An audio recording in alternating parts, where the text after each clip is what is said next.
mungkin saudara suka-suka saja mau bertindak apapun sesuai dengan kemauan saudara. Tapi karena kita hidup bersama dengan orang lain, maka mau tidak mau kita harus mempunyai nilai bersama. Ya, nilai-nilai bersama itulah yang disampaikan dalam mata kuliah humaniora ini. Ya. Nah, kita ini punya hubungan dengan Tuhan. Kita melakukan hal-hal yang kita lakukan ini adalah harus dipikirkan apa dampaknya untuk masyarakat. Karena semua agama, ya setahu saya ini belajar berbagai agama. Semua agama yang ada di Indonesia itu mengajarkan bahwa kita perlu berbuat baik kepada sesama. Perbuatan baik kita kepada sesama ini yang kemudian menjadi materi yang akan, kalau dari sisi agama, akan dibalas di kemudian hari. Ya. Kemudian ada hubungan dengan diri sendiri. Ada orang yang melakukan pekerjaan itu lakukan saja tanpa ada rasa tanggung jawab, tanpa ada rasa disiplin. Ya, itu artinya tanggung jawabnya ya diri sendiri aja, tapi dia tidak memikirkan akibat dari apa yang dilakukan itu terhadap orang lain. Kemudian dalam hubungan dengan sesama, kita perlu mempunyai nilai bahwa orang lain itu ingin dihargai juga. Kita ingin dihargai, maka orang lain juga ingin dihargai. Demokratis. Nah, kalau dalam hal demokratis ini hati-hati. Demokratis ini versinya macam-macam. Ada demokratis ala Amerika, ada demokratis ala China, ada demokratis ala Indonesia. Ya, hati-hati, jangan sampai kita terjebak pada demokratis atau demokrasi ala Amerika, karena berbeda. Demokrasi ala Indonesia dengan demokrasi ala Amerika berbeda. Ya, kalau sampai kita ikuti demokrasi ala Amerika yang terjadi seperti saat ini, saudara-saudara lihat, Amerika tidak maju kemana-mana. Kenapa? Karena ada dua partai di sana, Partai Republik dan Partai Demokrat. Ketika Partai Republik menang, sebuah kebijakan yang dibuat pada masa Partai Demokrat bukannya didukung, dibatalkan. Ketika Partai Demokrat menang, memegang pimpinan, semua kebijakan, ya hampir semua ya, bukan semua mungkin, hampir semua kebijakan yang sudah dibangun di Partai Republik sebelumnya, yang sudah positif, dibatalkan. Begitu terus, akhirnya kemana? Ya jalan di tempat, tidak kemana-mana. Ya, kita tidak ingin seperti Amerika. Kita mempunyai demokrasi yang berbeda. Ya, karena itu kita harus paham bagaimana Indonesia ini bisa mempunyai satu karakter yang berbeda dari negara-negara yang lain. Kita sebagai warga negara perlu sadar akan hak dan kewajiban kita. Hubungan dengan lingkungan.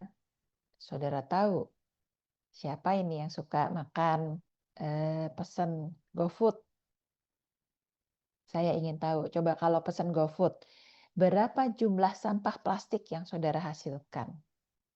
Ya, bagaimana cara mengatasinya? Ya, saudara perlu memilah sampah dan melakukan pengelolaan sampah plastik. Ya, saudara harus bantu ini. Dan nilai kebangsaan berupa nasionalisme, toleransi, dan cinta tanah air. Nilai-nilai ini menjadi dasar dalam membentuk warga negara yang berkarakter, termasuk memiliki sikap anti korupsi, anti penyimpangan sosial, ya. Dan kita lihat bahwa Pancasila sebagai dasar negara dan pandangan hidup bangsa itu merupakan landasan filosofis dan menjadi sumber dari segala sumber hukum dan acuan dalam perumusan kebijakan nasional. Ya, semuanya didasarkan atas Pancasila. Ketika kita mau memutuskan sesuatu, semuanya berpedoman pada Pancasila. Nah, ini tantangan aktual yang terjadi di dunia sekarang. Bukan hanya korupsi, seperti yang tadi sudah dijelaskan oleh Bapak Wawan, tapi juga narkoba, ya itu menjadi permasalahan dari kita, ya. Semua negara tahu bahwa yang namanya narkoba itu merusak kesehatan fisik dan mental, melemahkan nilai moral dan sosial sehingga mengancam generasi muda kita. Karena itu, saudara-saudara, ketika kita harus mengatasi permasalahan korupsi dan narkoba, salah satu pegangannya adalah dengan menginternalisasi nilai-nilai Pancasila. Ya, saudara paham Pancasila, menggunakan Pancasila sebagai acuan ketika saudara-saudara harus memutuskan suatu tindakan. Nah, karena Pancasila itu juga bagian dari mata kuliah humaniora, maka humaniora itu berperan sebagai pendekatan solutif bagi pengatasan masalah, ya, segala masalah yang ada yang dilakukan atau dihadapi oleh kita sebagai generasi muda. Nah, sekarang apa sih implementasi humaniora dalam kehidupan nyata? Ya, pertama dalam pendidikan. Pasti kita, saya senang sekali ya. Karena saya juga mengajar mata kuliah humaniora di psikologi, senang sekali. Mahasiswa-mahasiswa yang saya bimbing di mata kuliah ini bukan saja menghasilkan video, menghasilkan tulisan, menghasilkan artikel jurnal di media di jurnal-jurnal nasional, mereka juga bersikap sangat baik di kelas, ya. Dan kami berharap sebuah mahasiswa yang mengikuti mata kuliah ini menunjukkan sikap positif ketika bertemu dosen, ketika bertemu teman, ya. Sehingga saudara-saudara nanti ketika saudara berada di dalam masyarakat, saudara akan melaksanakan kegiatan sosial, pengabdian kepada masyarakat, menumbuhkan sikap toleransi, membangun budaya jujur tadi ya, jujur, peduli lingkungan, ya, dan menolak tindakan-tindakan dalam bentuk apapun, ya, termasuk tindakan korupsi, tindakan narkoba dan lain-lain. Ya, saudara-saudara, jangan takut dibilang lembek, tempe. Ya, kadang-kadang gini, terutama nih yang laki-laki ya. Laki-laki itu maunya kan terkesan jantan ya. Saya mau tahu di sini yang laki-laki berapa orang? Dari 500-an mahasiswa, laki-lakinya berapa orang? Coba boleh angkat raise hand yang laki-laki. Terima kasih Davin, Rafli, Davin, Erik, Gunadi, Daud, Jomai, Valentino, Arsi, Lisander, Cinci, Indra, Jovan, Angelo, Clement, Jericho. Oke, hampir. Ya, terima kasih sudah angkat tangan ya. Nah, yang laki-laki ini seringkali nanti dibilang kayak cewek loh gitu. Ya, apalagi kalau ada teman yang mulainya biasanya dari rokok ya. Lu kok nggak ngerokok sih? Kayak perempuan aja lu gitu. Kalian jangan takut dibilang begitu. Biarin aja dibilang takut, dibilangin pengecut, dibilangin sombong. Jangan takut. Kalau kalian berpegang teguh bahwa itu merokok itu perbuatan yang kurang baik. Apalagi narkoba. Narkoba itu harus dihindari. Jangan takut dibilang lembek, jangan takut dibilang letoy, jangan takut dibilang sok perempuan, jangan takut dibilang apalah ya. Pokoknya dikata-katain sama teman ya. Kalian harus kuat sebagai pribadi, sebagai orang yang tangguh. Mau dibilang apa lu kalau nggak ngerokok dibilang kayak cewek lo gitu ya. Biarin aja, nggak apa-apa kayak cewek. Ya, karena kita memegang hal yang benar. Kita mau nggak? Kita maunya saya tidak mau merokok. Saya tidak mau narkoba. Saya tidak mau korupsi. Saya tidak mau ikut-ikutan teman-teman. Mau dibilangin kayak apa sama teman, biarin aja. Kalau kalian di Untar ini kan banyak teman ya. Kalau misalnya temannya ngajak yang jelek, jangan ikut. Ya, saudara harus menolak tindakan-tindakan yang buruk ya. Jangan ikut. Saya tahu nggak mudah. Ya, saya juga merasa dulu waktu saya mahasiswa dibilang sombong gara-gara nggak mau kasih contekan atau saya tidak mau nyontek. Itu bukan hal mudah buat saya untuk hidup dalam lingkungan teman-teman yang seperti itu. Tapi saya kuat. Saya bilang saya nggak mau. Ya, saya menolak menyontek, saya menolak memberikan contekan. Ya, jangan khawatir karena kalian perlu bisa menjadi pribadi-pribadi yang tangguh, yang mampu bertahan di tengah gempuran macam-macam lah nanti gempurannya ya. Harus berani menghadapi tantangan. Nah, penguatan kesadaran kolektif dan kehidupan berbangsa itu perannya bukan hanya kita, tapi pemerintah juga melalui kebijakan, masyarakat, pendidikan, individu. Oke, sebagai tambahan ya, saya tambahkan ini karena saya dari psikologi, maka saya tambahkan sedikit tentang perkembangan moral ya. Kenapa? Karena di dalam psikologi kita mengenal perkembangan moral dalam kaitan dengan perhatian terhadap aturan dan konvensi interaksi yang adil antar manusia. Diciptakan oleh Kohlberg. Kohlberg ini adalah seorang ahli psikologi. Dia menyebutkan ada 6 stage, 6 tahap perkembangan moral. Ya. Level 1, level 2, level 3. Level 1 itu prekonvensional, level 2 konvensional, level 3 post-konvensional.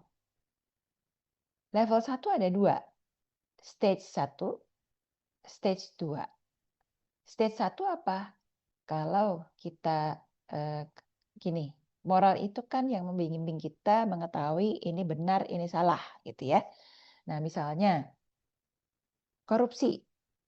Korupsi itu misalnya saudara datang terlambat ke kelas. Itu sebenarnya bibit-bibit korupsi itu. Korupsi waktu, ya. Ketika saudara-saudara datang terlambat, saudara tidak datang terlambat itu karena takut dihukum. Nah, itu saudara kalau mikirnya masih begitu, berarti saudara masih stage 1. Ya. Kalau saudara-saudara itu udah di stage 2, itu saudara-saudara melihat, oh, orang lain gitu, maka saya juga gitu. Kalau orang lain tidak terlambat, saya juga tidak terlambat, gitu ya. Nah, kalau naik ke level berikut, naik itu artinya lebih baik. Di tahap konvensional ada stage 3, mutual interpersonal, expectation, relationship, interpersonal conformity. Ya ini maunya ikut-ikutan ya karena yang lain begitu. Stage 4 apalagi karena hukumnya begitu gitu ya, karena peraturannya begitu, maka kita begitu. Nah, itu level 2. Level 2 ya. Kalau saudara sudah di level 3, itu saudara punya kesadaran penuh. Saya melakukan ini karena ini baik untuk manusia. Karena secara universal ini adalah baik. Kalau saya lakukan ini baik untuk kemanusiaan. Nah, itu berarti udah level tertinggi. Ya, jadi saya sih berharap mahasiswa-mahasiswa Untar itu udah sampai nanti level 5 dan level 6. Jadi saudara lakukan ini, misalnya nyontek atau tidak, melakukan korupsi atau tidak, bukan karena takut dihukum, bukan karena takut masuk neraka, bukan karena peraturannya begitu, bukan karena memang semua orang begitu, tetapi karena apa yang saudara lakukan itu, saudara sudah memiliki keyakinan dan saudara punya pandangan bahwa itu akan bermanfaat untuk kehidupan manusia. Jadi levelnya udah paling tinggi, ya, bukan lagi untuk kepentingan diri sendiri, ya.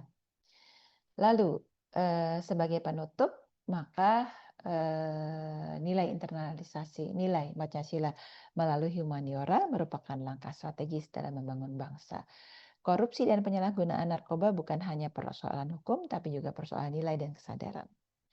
Melalui penguatan nilai, karakter, dan kesadaran kolektif, diharapkan tercipta masyarakat yang berintegritas, beretika, dan bertanggung jawab. Dan Pancasila bukan hanya untuk dipahami, tapi untuk dihidupi dalam setiap aspek kehidupan. Nah, sebenarnya dari pemerintah, kita sudah punya ya beberapa, ini pustakanya. Nah, ini sebenarnya sudah diberikan oleh KPK. Saya berharap mudah-mudahan setiap dosen di kelas saudara-saudara sudah bisa memberikan materi ini, ya, sehingga saudara tahu apa itu korupsi. Ini tentang korupsi, ya, tahu tentang korupsi dan dapat menganalisis dan merancang pencegahan terhadap korupsi. Itu yang kita harapkan, ya. Jadi, nah, mungkin yang perlu saya sampaikan sebagai tambahan, di seluruh kampus di Indonesia sekarang harus disebut sebagai zona integritas kampus. Caranya adalah pertama, ya, ini saudara paham apa itu arti korupsi?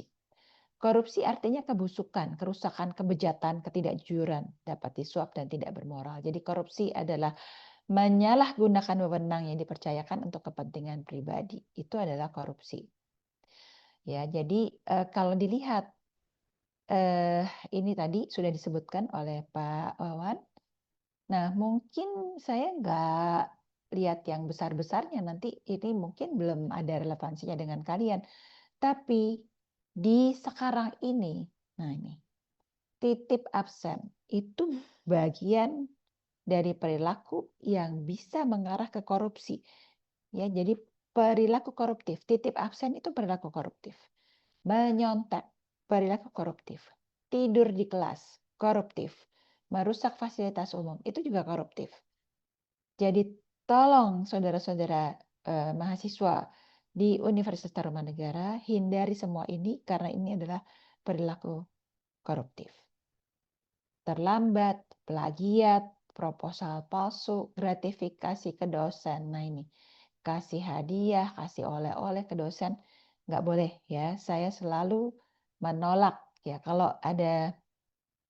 Dulu ya, waktu saya pertama kali mengajar di Untar, itu banyak sekali mahasiswa pulang dari daerah bawa oleh-oleh, ya, kemudian eh, lulus gitu, berikan kado ke dosen, itu banyak sekali. Tapi kemudian muncul peraturan pemerintah kepada dosen, kalau nggak salah tahun 2019 ya, itu sudah mulai pemerintah mengatakan dosen tidak boleh menerima apapun, pemberian apapun dari mahasiswa. Jadi sejak itu di Fakultas Psikologi terutama itu saya larang karena saya waktu itu wakil dekan, itu saya nggak boleh tidak memperbolehkan dosen menerima hadiah ya dari mahasiswa. Kemudian markup buku, penyalahgunaan dana beasiswa ya ini. Nah ini markup ini hati-hati. Ini biasa dilakukan oleh kegiatan kemahasiswaan. Kadang-kadang ya. Karena saya juga aktivis dulu. Saya aktivis kemahasiswaan. Waktu saya semester 1, semester 2, itu diajarin tuh sama kakak angkatan.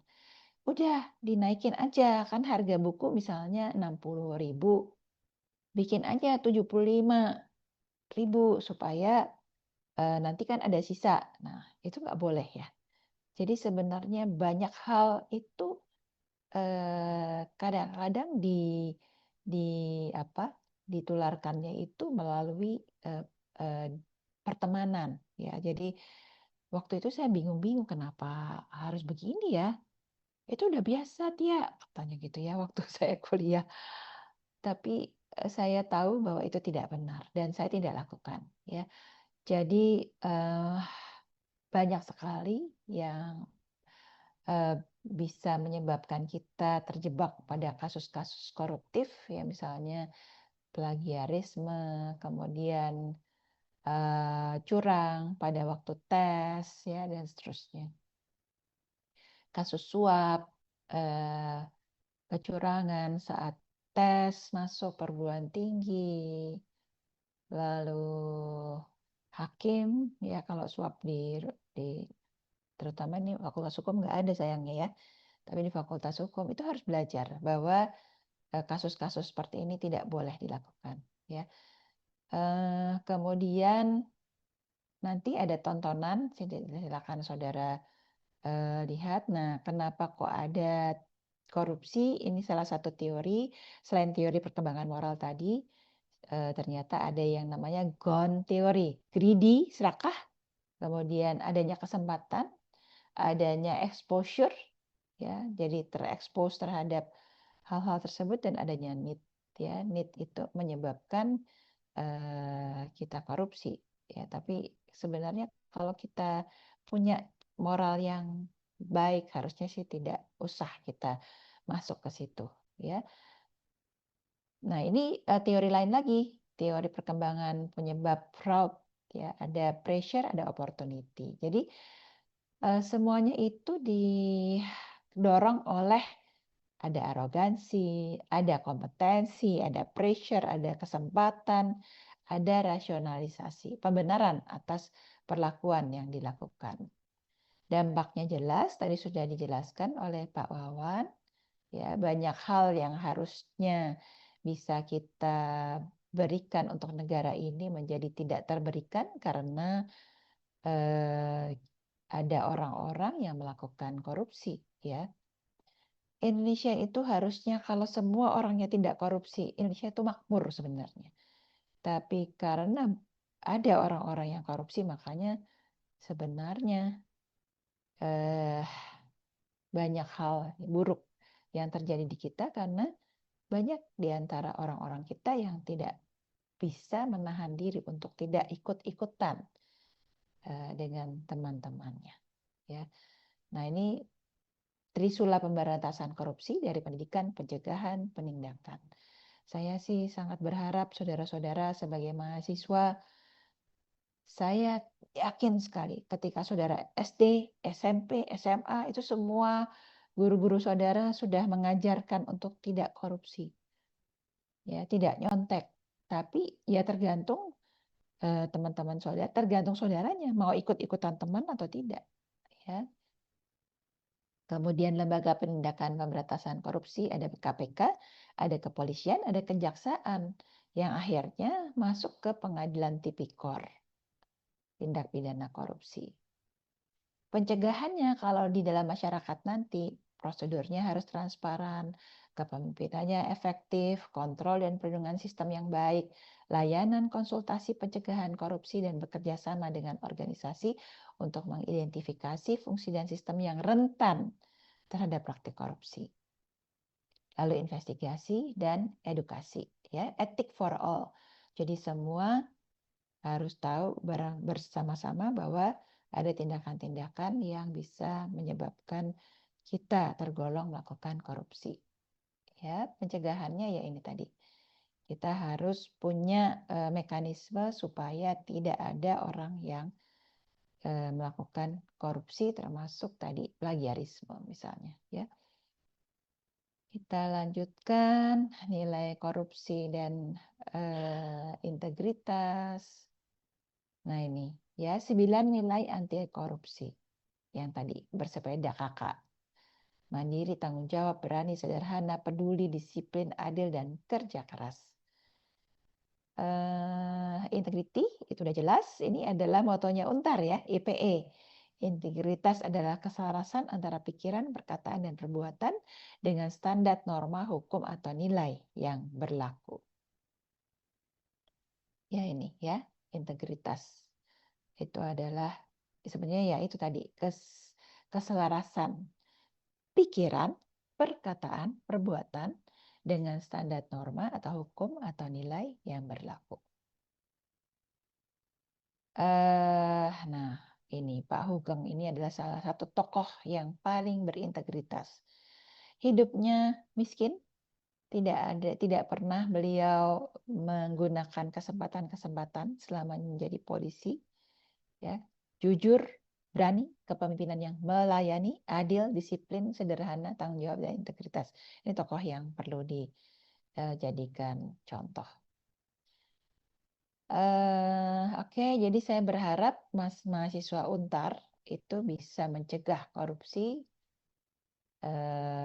di berbagai sektor dulu yang terkait dengan saudara, ya, tapi nanti apa yang bisa saudara lakukan yaitu bisa melaporkan, bisa memonitor, bisa ikut komunitas, bisa riset, mengingatkan orang di sekitar, dan sadar serta taat hukum. Ya, ada komunitas-komunitas anti korupsi dan ya ini peran serta mahasiswa dalam penguatan. Ya udah, saudara usahakan. Ya, saudara harus kuat, saudara tidak ikut-ikutan teman, menyontek, plagiat, joki, markup kegiatan, kegiatan fiktif, ketidakdisiplinan, ya, dan seterusnya. Oke, demikian dulu dari saya. Nanti penugasan-penugasan ini nanti akan diberikan oleh dosen masing-masing. Demikian dari saya, terima kasih atas perhatian yang telah saudara-saudara berikan. Saya kembalikan kepada Ibu Yanita. Baik, terima kasih atas